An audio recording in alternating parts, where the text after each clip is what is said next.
Olá, muito prazer. Me chamo Marcelo Galindo, fundador da Urano Drone Wash, empresa de aerorobótica para limpeza de fachadas e grandes estruturas.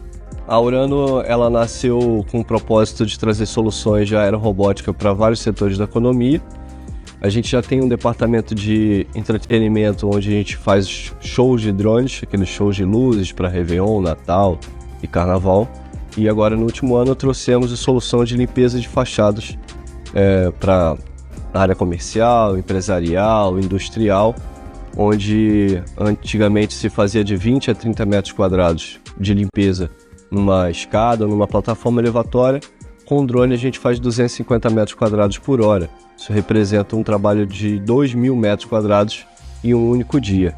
Significa que o antigo método demorava para um prédio de 10 andares 8 dias. A gente lava em um único dia, aumentando a segurança, a produtividade, reduzindo insumos e o consumo de água, endossando a marca que está fazendo o uso do serviço e trazendo a robótica como protagonismo para servir o ser humano. A nossa escolha do state foi muito assertiva e a gente pesquisou bastante onde a gente ia nos inserir, né?